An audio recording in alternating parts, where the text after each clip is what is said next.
Olá, muito bom dia para você. O Magazine começa agora, abrindo a programação local da sua TV A Crítica, a Rede Record. Começa com o Magazine, depois vem Ponto Crítico com muita informação, Alô Amazonas também.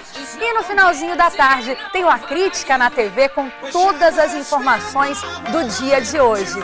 Você já tweetou hoje? Então vai lá em Magazine_Record ou então você pode enviar sugestões para o nosso e-mail magazine@tvacritica.com.br e no portal acritica.com, além de ficar muito bem informado, você ainda pode conferir as nossas receitas. Todas as receitas estão aqui no portal A Crítica. Olha só, aqui as informações dessa manhã. Ambulância invade pista e colhe motociclista na zona Centro-Sul. Olha só que feio, gente. O veículo capotou e atingiu um fiscal da empresa Águas do Amazonas. Duas pacientes que se encontravam dentro do carro também ficaram feridas. Nossa, empresa polonesa de olho na Zona Franca de Manaus. E mais, TRE Amazonas absolve promotora de Presidente Figueiredo. Sandra Miranda era acusada de ser imparcial aos pareceres eleitorais por ser amiga do prefeito da cidade. E a academia abre portas para Almino Afonso, natural de Humaitá, o novo imortal da Academia Amazonense de Letras, é dono de extensa trajetória na vida pública do estado. Aqui todas as notícias. Omar Aziz muda comando da PM no Amazonas. A passagem de comando está marcada para quarta-feira, dia 30, às 10, na sede do comando da Polícia Militar. Tudo isso e muito mais aqui no nosso portal acritica.com. No segundo bloco eu mostro mais um pouquinho, tá? Agora vamos falar de saúde. Ansiedade, ânsia ou nervosismo é uma característica biológica do ser humano, que antecede momentos de perigo real ou também imaginário. Hoje nós vamos conversar sobre esse assunto com a psicóloga Débora Pacheco, que já está aqui comigo, e eu conversando nos bastidores, já estou aqui curiosa sobre esses tratamentos. Tudo bem, Débora? Tudo bem, prazer. Que bom, prazer é nosso em recebê-la, fica à vontade. Eu queria começar falando sobre essa ansiedade, é a mais frequente no dia a dia, no cotidiano das pessoas. O que vem a ser a ansiedade? Quais são os sintomas reais? A ansiedade uma, digamos assim, uma síndrome comum hoje de nós encontrarmos. É um acúmulo de angústia, de estresse, né? Hoje nós estamos enfatizando bastante na questão contemporânea as doenças psicossomáticas causadas em decorrência desse acúmulo de atividades que nós temos, que nos causam uma ansiedade, digamos assim, uma forma não estruturada de lidarmos com nossas angústias. E essas angústias vão nos causando sintomas internos, como você falou, são doenças que vão sendo geradas como um acúmulo de estresse que me leva a uma estafa, que me leva a uma depressão maior, ou então o momento em que eu não soube lidar com determinada situação, que eu vou gerando uma gastrite, e aí, em decorrência disso, nós vamos ter essas pessoas que começam a desenvolver transtorno de pânico, um transtorno fóbico, que se torna muito mais comum encontrarmos hoje dentro dos consultórios e dentro dos hospitais, né? Pessoas com disritmia em decorrência de um estresse, mas não um sintoma que é causado por uma doença já hereditária, e sim por realmente uma situação que a pessoa não soube lidar, e aí é comum de todo mundo, né? A gente sempre tem um momento que a gente não sabe lidar com determinada situação e a gente tem que encontrar uma solução melhor para saber lidar com o nosso sintoma. Antes de chegar à doença propriamente dita, uma doença psicossomática, quais são esses sinais de alerta que nós podemos detectar no nosso dia a dia?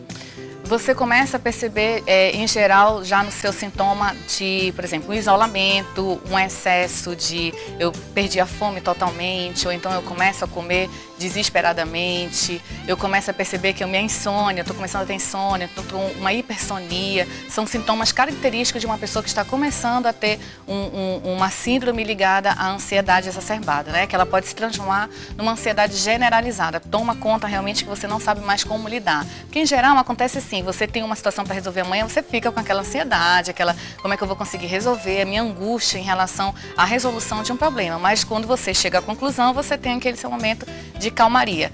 Porém, tem pessoas que constantemente estão nessa função, né? São pessoas que não sabem lidar, não sabem esperar o outro dia, sempre querem que as coisas sejam resolvidas de uma hora para outra. E elas, em geral, vão começando a ter sintomas como queda de cabelo, como eu falei, esse acúmulo realmente de estar comendo muita coisa, estar comendo pouca coisa, a hipersonia, a insônia. São extremos, né? São extremos, você chega ao extremo, né? Por exemplo, no caso de uma pessoa que em determinado momento passou por um momento ansioso muito grande, como um estresse pós-traumático, sofreu um acidente de carro, digamos assim, e através desse acidente de carro ela não soube elaborar muito bem isso, que ela saiu viva, que está tudo bem, ela vai acumulando esse estresse do acidente do carro e começa a desenvolver o transtorno pós-traumático em relação a isso. E aí a gente vai percebendo nesses sintomas situações cotidianas em que a gente perde realmente o meio-fio, digamos assim. Tudo na nossa vida a gente tem que ter o começo, o meio e o fim. O que acontece às vezes é que chegar ao fim, a resolução nos causa sofrimento. E nem todo mundo sabe lidar com percas, com fracassos, com abrir mão de determinadas situações para poder conseguir resolvê-la. Eu vou abrir o telefone para você que está em casa querendo participar da nossa entrevista. É 21 23 10 20, a sua participação é ao vivo. Eu queria saber como é que funciona essa questão de eu sou muito ansiosa e aí eu começo a desenvolver também manias. Isso está extremamente ligado, né? Uma linha tênue. Pessoas que gostam de puxar os cabelos, aquela mania de coceira, a mania de você fazer algo, aquela organização. Quer dizer, as manias estão ligadas? Estão. A organização exacerbada, que a gente chama de transtorno obsessivo compulsivo, ela vem com essa questão mesmo da ansiedade, né? Uma maneira de eu tentar controlar aquilo, uma determinada situação, para que eu saiba lidar, né? Como eu falei, é a forma como você vai lidar com determinadas situações na sua vida. O transtorno obsessivo, ele vem justamente nisso. Eu tenho que ter o controle de tudo para que nada me escape, para que eu saiba lidar com situações. Aí a gente vê realmente, por exemplo, dentro do ambiente de trabalho, a pessoa que está constantemente arrumando a sua mesa, mas em compensação a gente não tem, por exemplo, arruma a mesa, mas no final ela não consegue trabalhar direito porque não consegue chegar a uma conclusão. É verdade. Olha, é importante você perceber no seu dia a dia como é que essa ansiedade está te atingindo, né? Isso. E dependendo do grau, a ansiedade pode interferir de forma negativa realmente na sua vida. Nós preparamos uma matéria especial sobre a acupuntura, uma das formas de você tratar realmente com uma medicina alternativa e que tem dado bons resultados. Veja só. A acupuntura é indicada para o tratamento de doenças emocionais, dores generalizadas e disfunções do organismo. E para a ansiedade, essa técnica oriental pode ser uma aliada. Ela visa liberar substâncias que vão agir como um ansiolítico, né? Fazendo com que o paciente fique mais tranquilo, fique mais relaxado, né? Se reequilibre de um modo geral. O tratamento age de dentro para fora e nas sessões que duram em média 30 minutos, o clima é de relaxamento total.